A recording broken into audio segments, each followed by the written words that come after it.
Hello friends, कसे आहात सर्व? Welcome to my YouTube channel. आज आपण CRPC 1973 या ॲक्टचा अजून एक नवीन क्वेश्चन बघणार आहोत. तो म्हणजे issue process, section 204, 205 and 206. Short नोटला हा विचारला जाऊ शकतो, परंतु आपण लॉंग आणि शॉर्ट दोन्हीसाठी प्रिपेअर असलं पाहिजे.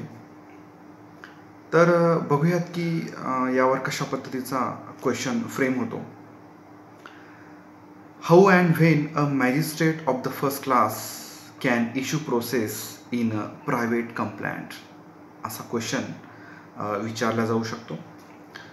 तर त्याचं आता आपण उत्तर कशा पद्धतीने लिहायला पाहिजे त्यावर एक चर्चा करूया.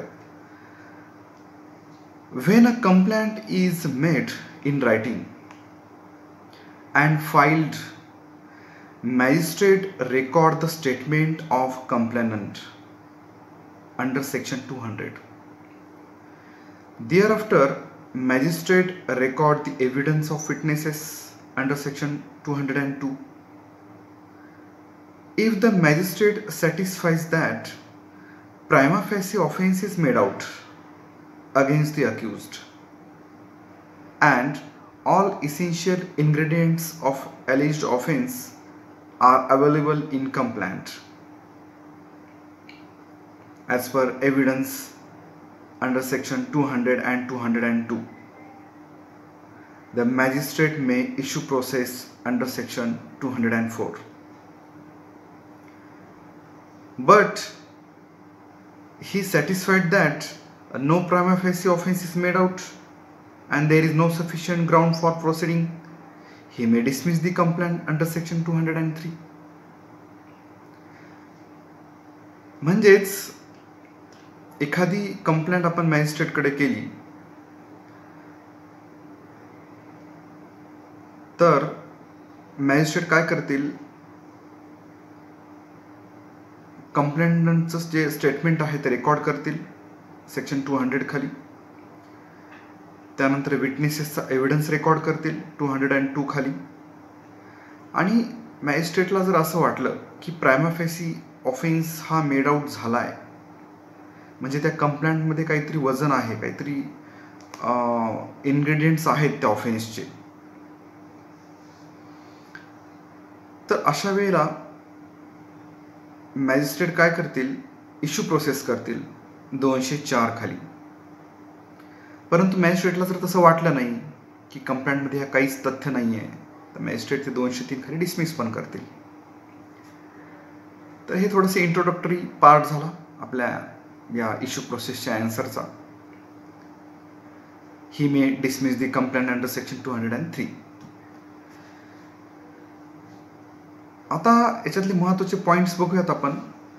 If there is sufficient ground for proceeding, he shawl issue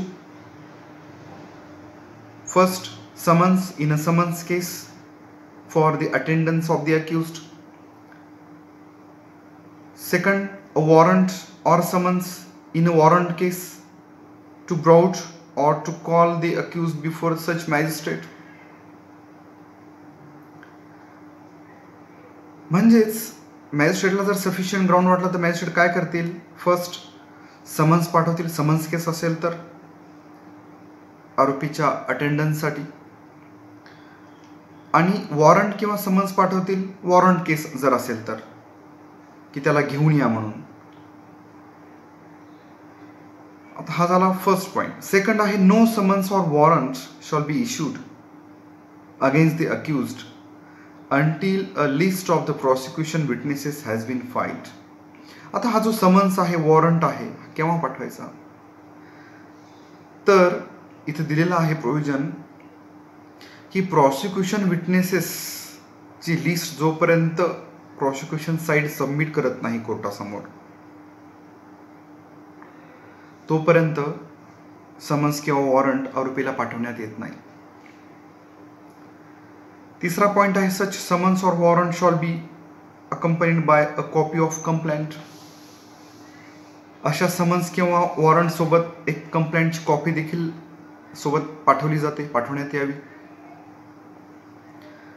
चौथा point, magistrate may dispense with personal attendance of the accused and permit him to appear by his pleader. Special जर अप्लिकेशन तसं जर केलं असेल अक्यूजनी की काही पर्सनल रिझन्समुळं, फिजिकल डिझॅबिलिटीमुळं, हेल्थ इश्यूजमुळं तो कोर्ट अटेंड करू शकत नाही आहे, तर magistrate may dispense with a personal attendance of the accused and permit him to appear by his pleader. पाचवा पॉइंट आहे, magistrate may at any stage of trial or case direct the personal attendance of the accused.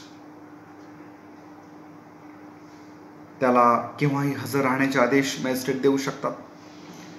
सहावा point आहे, if magistrate satisfied that case may be summarily disposed of under section 260 or 261 of CRPC and case is a PT offense, he may issue a special summons. आता केस is PT offense केव्हा म्हणता येईल?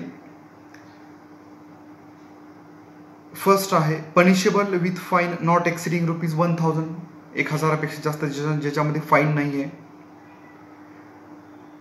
आणि second आहे, not under the motor vehicle act. In such cases accuse may appear in person or by pleader before the magistrate. तर अशा रीतीने आपण इश्यू प्रोसेस बघितलं, इश्यू प्रोसेसबद्दलचे प्रोव्हिजन बघितले सेक्शन 204, 205 अँड 206 ऑफ CRPC. यानंतर पुढच्या व्हिडिओमध्ये आपण एक महत्त्वाचा क्वेश्चन डिस्कस करणार आहोत. तो म्हणजे charge, section 211 to 224 of CRPC. तुम्हाला माझा हा जर व्हिडिओ आवडला असेल तर लाईक करा आणि पुढचे व्हिडिओ पाहण्यासाठी माझ्या या चॅनलला सबस्क्राईब करा. थँक्यू.